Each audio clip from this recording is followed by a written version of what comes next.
শুভ সকাল বন্ধুরা। তো আজ আমরা যে প্রজন্মের কথা শুনে যে প্রোগ্রাম করছি সেটা আজকে বিশেষ করে আমরা সিলেটি ভাষায় করব, যেহেতু আমাদের আজকে অতিথি সিলেটি গানের প্রতি বা সিলেটি ভাষায় গানের প্রতি তিনি আকৃষ্ট এবং তার পরিচিতি সিলেটি গানের জন্য। তিনি পেশায় একজন চিকিৎসক, বিশেষ করে তিনি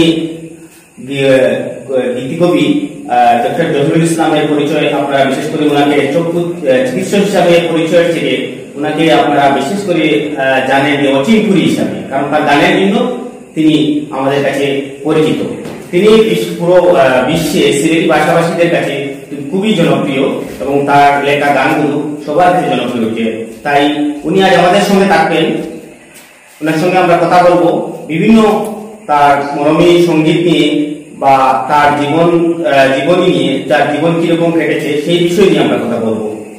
তো ধন্যবাদ ডক্টর অচিনপুরী আমাদের সঙ্গে টাইম দেওয়ার জন্য। আপনাকে অসংখ্য ধন্যবাদ যে আমাদেরকে সময় দিয়েছেন, কারণ এই করোনা মহামারীর সময় নিশ্চয়ই আপনি একজন চিকিৎসক এবং এই চিকিৎসা পেশায় অনেকটা ব্যস্ততা থাকে। এই ব্যস্ততার মধ্যে যে আমাদেরকে সময় দিয়েছেন সেজন্য আপনাকে অসংখ্য ধন্যবাদ এবং খবর টিভির তরফ থেকে পুরো টিমের তরফ থেকে আপনাকে ধন্যবাদ জানাচ্ছি। আপনাকেও ধন্যবাদ, অসংখ্য ধন্যবাদ আপনাকে। এবং আপনার মাধ্যমে আমরা ভালো অঞ্চলের অধিবাসী সিলেটি ভাষাভাষী যারা আছেন, আমরা এই অনুষ্ঠান দেখরা বা দেখবা সিলেটি ভাষাভাষী যারা আছেন সবরে আমি আমার পক্ষ থেকে, আমরা বাংলাদেশের সিলেটি মানুষদের পক্ষ থেকে আমি সবাইকে শুভেচ্ছা জানাই না, সবাইকে আমার পক্ষ থেকে সালাম এবং আদাব জানাই। আপনাকে প্রথম আমরা যে প্রশ্ন করতাম এই প্রশ্নটা হলো যে আপনার যে শৈশব, আপনি যে শৈশবটা কাটিয়েছেন, আমরা যতটুকু জানছি যে আপনি ডাক্তারি পেশার সঙ্গে জড়িত এবং একজন চিকিৎসক, একজন মেডিকেল কলেজের প্রফেসর। তাই মেডিকেল কলেজের প্রফেসর তারা সাধারণভাবে ডাক্তাররা এই পেশায় আসাটা মানে গানের দিকে বা মরমী সঙ্গীত বা এই গীতিকবিগুলো যারা মানে গান গায় সেগুলোতে অনেকটা কম দেখা যায়। কিন্তু আপনি হঠাৎ চিকিৎসা সেবা থেকে কিভাবে মানে হঠাৎ করে আইলা যে এটা এই যে মরমী সঙ্গীত আপনার আসার কারণটা কিভাবে আইলা, কেমন আগে আইলা? আমার বাবা একজন মরমী সাধক, তো সেই হিসাবে আসলে বাবার থেকে যে যদি বলি যে জেনেটিক একটা প্রক্রিয়া আমার পিছনে মরমী বাদ ছোট বয়স থেকেই বড় করছে। আমি নিজে বুঝতাম যে ছোট বয়স থেকে আমার গানের প্রতি ঝোঁক, বিশেষ করে বাউল গান, মুর্শিদি গান, ফিরি গান, এগুলো এই সমস্ত গানের বাইরে আমার খুব ঝোঁক আছে ছোট বয়স থেকে। কিন্তু আমি আসলে আমার মায়ের স্বপ্ন আছে যে আমি ডাক্তার হইতাম এবং আমার পরিবার আমার ছোট ভাই বোন যারা আছে, তো মা বাবার পক্ষ থেকে একটা দায়িত্ববোধ আমি অনুভব করতাম যে আমার আসলে ভাই বোনটাকে আমার কিছু করা দরকার, আমার পরিবারটাকে কিছু করা দরকার। এর লাগে পড়াশোনা ভালোভাবে করতে হইব ও পড়াশোনার বাইরে বেশি মনোযোগ দেওয়ার কারণে আমি তখন ছোট বয়স থেকে গান বাজনার বাইরে আমি মানে বেশি লাগতাম পারছি না, যদিও খালি গান শুনতাম, গান যাই না। আর ভিতরে গানের একটা আবহ, গানের একটা ভাবধারা কাজ করতো, কিন্তু প্রকৃত অর্থে গানের বাইরে যেতে পারছি না পড়াশোনার চাপে। এবং নিজের একজন ডাক্তার হিসাবে তৈরি করার লাগিয়া পড়াশোনা যেভাবে করা দরকার কঠিনভাবে অধ্যবসায়ের সাথে সেইভাবে পড়াশোনার চেষ্টা করছি এবং আল্লাহ মেহেরবানি, আল্লাহ তাআলার সাহায্য পাইছি, তার কারণে ডাক্তার হইতে পারছি। তো আপনার তো শৈশবটা বাংলাদেশ সিলেটে আপনার কাটিয়েছে, তো এখন যেটা আপনি সিলেটে থাকেন না, আমরা যতটুকু জানি যে আপনি ঢাকা মেডিকেল কলেজে চাকরি করেন, এখন কিন্তু আপনি ঢাকা মেডিকেল কলেজে আসছেন না? না, সিলেট বাড়ি সিলেট জেলার বিশ্বনাথ থানায় বাড়ি। আর সিলেট শহর আমার বাসা, সিলেট শহর রায়নগর বলে নাম, রায়নগর ওখানে বাসা।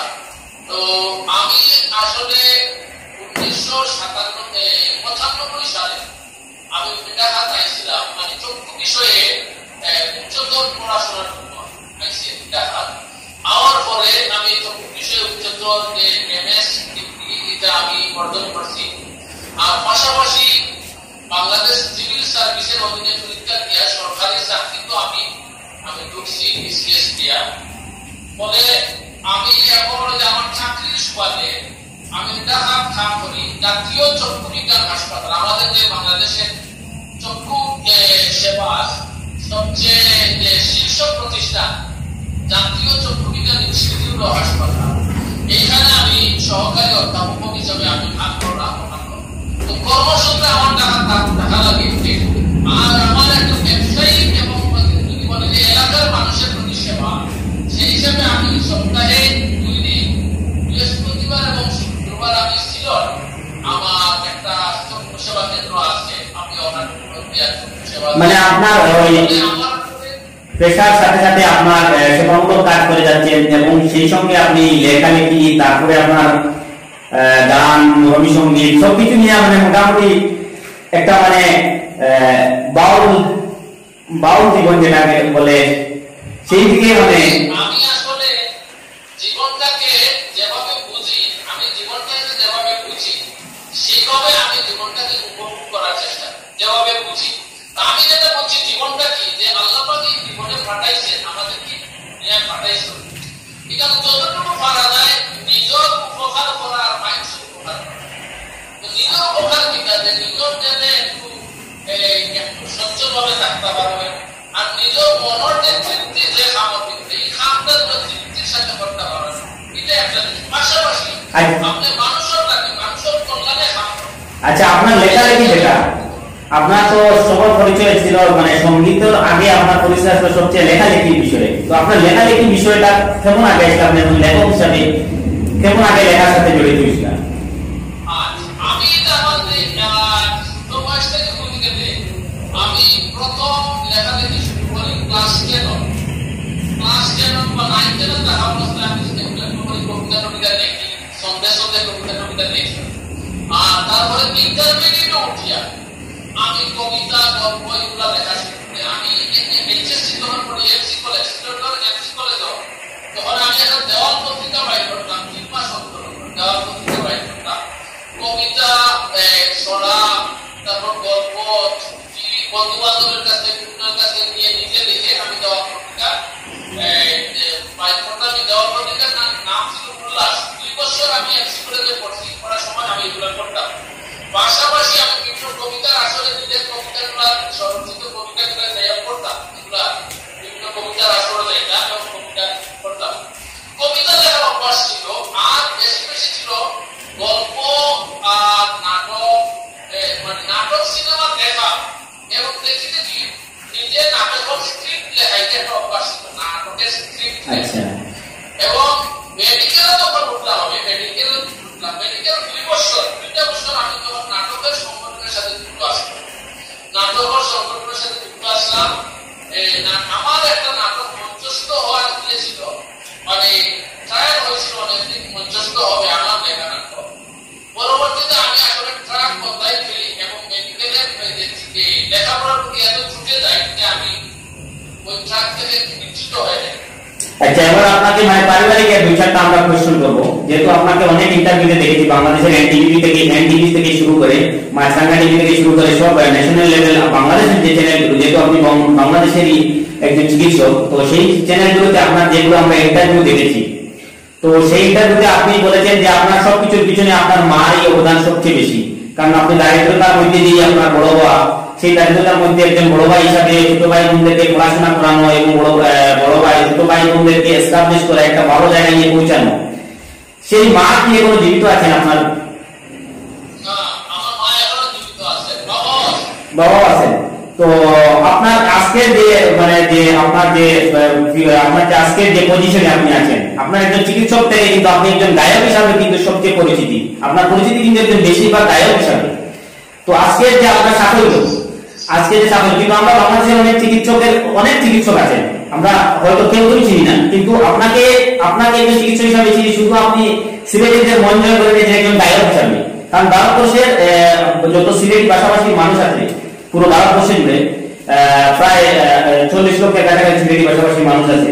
তো এইসব মানুষেরা কিন্তু অচিনপুরি ডক্টর জহিরুল ইসলামকে চেনে না, অচিনপুরিকে চিনে, জহিরুল ইসলামকে চিনে না।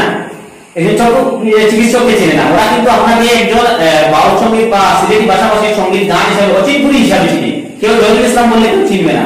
তো সেই জায়গায় যে সাফল্যটা আপনার এসেছে, তো সেই সাফল্যের পিছনে আপনার মাকে আপনি কতটুকু দিতে চান, মানে মার অবদান কতটুকু আপনার পিছনে? আসলে মা খুবই বৈষয়িক, আমার মা খুবই বৈষয়িক মানুষ।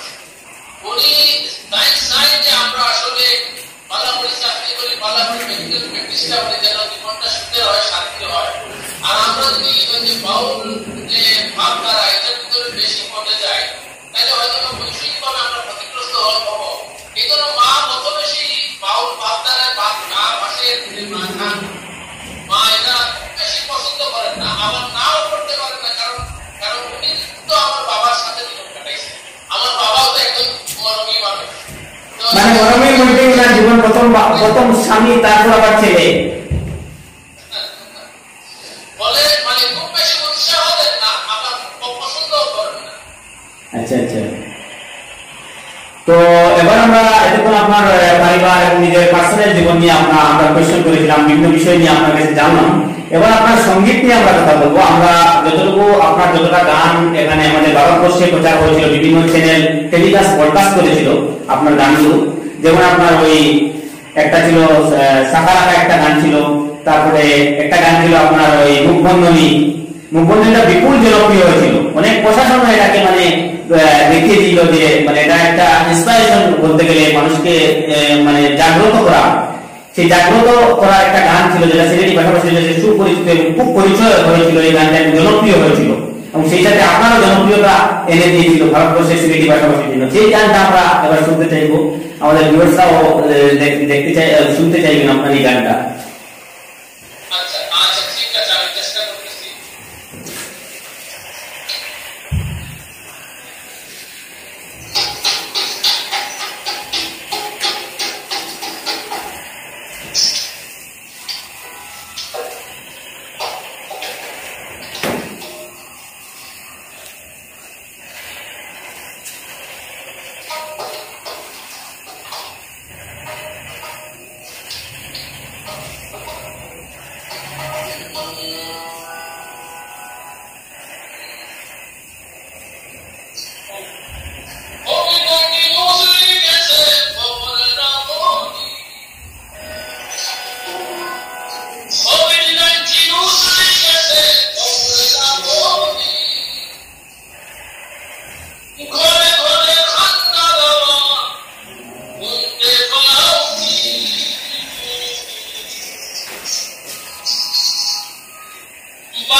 আপনাকে ধন্যবাদ। এবার আমরা শুনবো আপনার সাকারা গানটা। সাকারা গানটা আপনার গানটা আমাদের কাছে খুবই জনপ্রিয় হয়েছে, আমাদের ভারতবর্ষের বিভিন্ন জায়গায় ছেলেটি ভাষাভাষীরা কাছে জনপ্রিয় হয়েছিল সাকারা গানটি। আমরা যদি আপনার অসুবিধা আমরা 2-3টি লাইন শুনবো আপনার কাছ থেকে, আর একটা মরমী সঙ্গীত শুনবো আরো 2-3টি লাইন।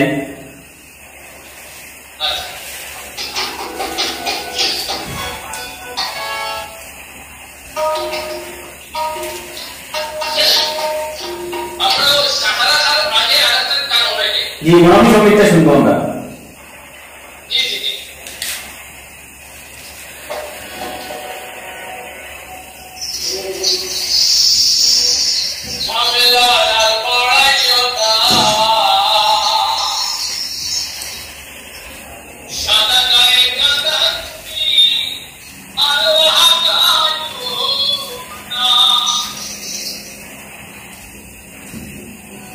Shabila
ধন্যবাদ আপনাকে। দুটি গান একটা মনোসঙ্গীত এবং একটি আমাদের এখানে এই জনপ্রিয়তা যেটা শিখরে উঠেছিল সিলেটি ভাষাভাষীর কাছে, যে মানুষকে জাগ্রত করার জন্য যে গানটি গেয়েছিলেন, যে মাস্কের উপর বা করোনা কোভিড বিধির উপর যে গানটি গেয়েছেন, দুটি গান আমাদেরকে শোনালেন।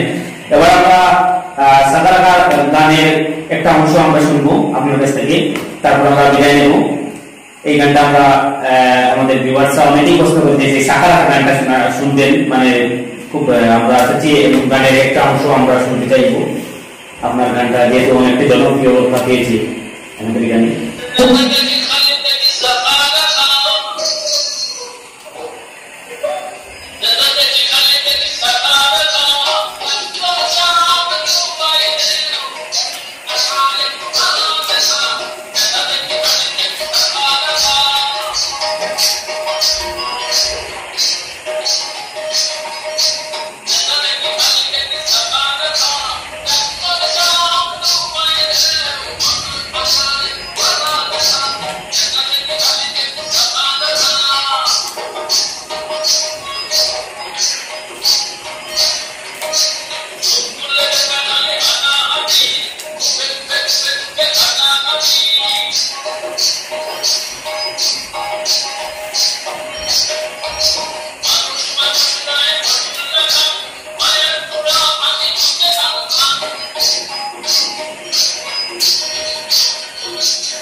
ধন্যবাদ আপনাকে, মানে আমাদেরকে গান শোনানোর জন্য এবং আপনার জীবন কাহিনী, বাস্তবিক জীবন কাহিনী আমরা যেটা কথা বললাম, আমার খুব সুন্দর লাগছে।